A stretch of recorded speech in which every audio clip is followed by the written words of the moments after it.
In my opinion, in these turbulent times, Lithuania can play a key role in the stability of Europe.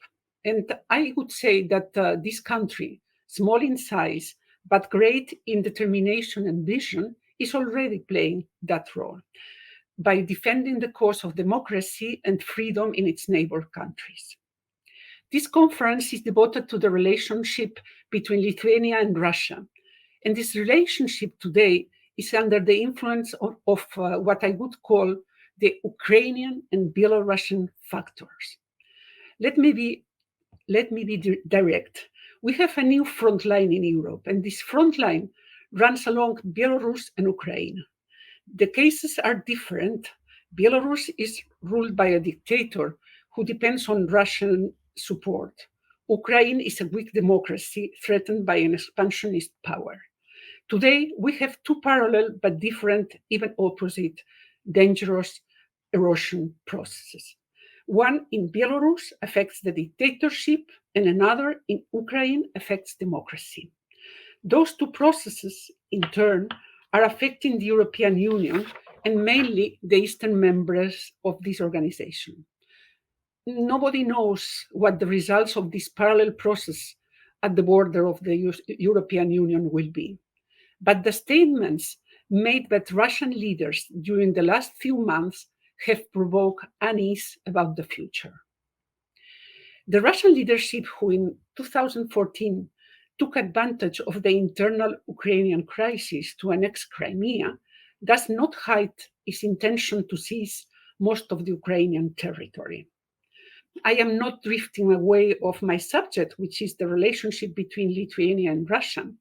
What I want to stress is that the Lithuanian relationship with Russia, as well as the whole relationship between the European Union and Russia, should not ignore what is, in my view, the most urgent and dangerous issue in our continent today. We have a dangerous neighbor, and we should be very careful, very wise, and very responsible in the way we approach it. This is a common task for all of us, and especially for Lithuania, because of its geographical location, the Soviet period of its past, and because its success in its political and economic development.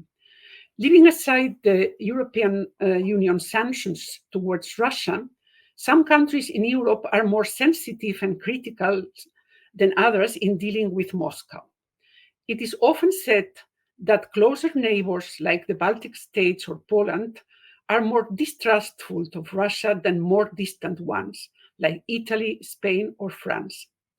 After the Crimea annexion and the Russian support for the separatists of Donbass, after the attempts to kill members of Russian opposition outside the Russian territory, I do not think there is much room in the European Union for different approaches toward the Russian leadership.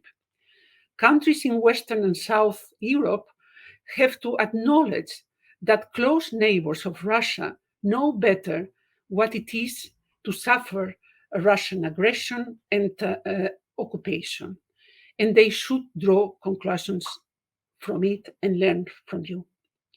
The judgments and perceptions of close neighbors of Russia toward Russian leadership cannot be dismissed as Russophobia by distant neighbors. We have to listen attentively to those judgments and perceptions because you know better, and because, in spite of all your sufferings in the past, your politicians try to find balanced approaches which make a distinction between Russian leadership and those who suffer Russian politics inside Russia. Helping Ukraine to build and preserve democracy is an urgent task for all of us, although it is clear that those aims, the achievement of those aims, depend mainly on the Ukrainian themselves. In the present situation, the European Union has to convince Ukrainian leaders that no other country is going to solve their problems for them. Ukraine needs difficult and painful reforms to confront the Russian threat. Ukrainian politicians have to fight seriously with corruption, theft, and incompetence. Lithuania, with its successful transition to the market economy, and democracy, has a lot to teach to Ukraine if the leaders of that country really understand what is at stake. Considering the degradation suffered by the relationship between Russia and the European Union, it is probably too late now to put forward initiatives which might have been very useful in the past. I am thinking about working together to reconcile the memories of the past in Europe and to produce a common European history book, for instance. I am thinking about demilitarizing Kaliningrad and transforming that Russian enclave in an open space of exchange and creativity between the young people of both sides of Europe. Russia is our neighbor and are also a nuclear power. We cannot afford to isolate her. We should talk to Russia, but we should also be aware that talking to the official representatives of that country is a difficult task today. One has to know how to talk, about what to talk, and when to talk, and also accept that the dialogue can fail. Some people think that the situation in Russia will change after Putin leaves. But the biggest problem might not be the current leader of Russia himself, but the broad support he has in a society mainly convinced that any change is for the worst. Russian society reacts very mildly, or it does not react at all, to the most despicable behavior on the side of its policemen, security agents, politicians, judges, and other representatives of institutions whose aim theoretically is to serve the society. When Lithuania declared its independence, Gorbachev imposed on the republic a harsh blockade, which included energy restrictions. At that time, in 1990, the cause of independence of Lithuania had friends and allies inside the Russian society, longing for change. The main ally, was Boris Yeltsin and his power ambitions. Now, the Western aspiration for true independence and sovereignty has no such support, neither in the Russian leadership, obviously, nor in the resentful and indifferent Russian society. The leaders of Russia do not hide anymore their intention to use energy as a political leverage in the relationship with the West. Putin's recent words during an energy symposium in Moscow showed that the assurances Russia gave about gas transit through Ukraine are no longer valid. There is a consensus in the European Union that Europe has to diminish its dependency on Russian energy. I wonder whether we are doing enough in that direction.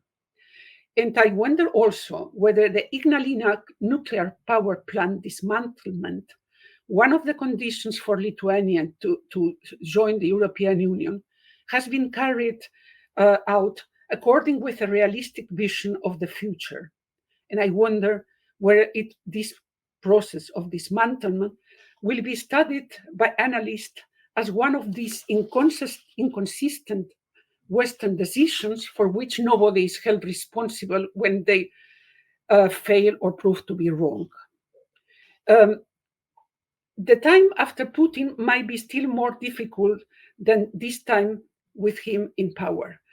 Around Putin, we have other members of his team who may be even more problematic for the neighbor countries.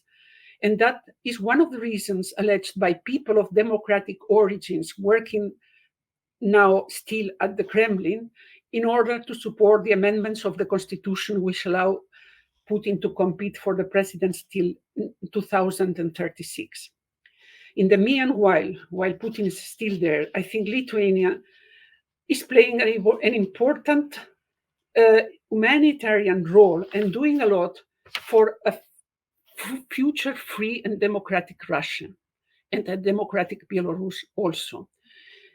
Lithuania is playing this role by giving shelter and opening its door to all those citizens who have been forced to flee their own country and are victims of the cruel and repressive regimes in them. And Lithuania has to be supported by the European Union in this important task. Thank you, Lithuania, for being there and for teaching us how to deal with neighbors, difficult neighbors.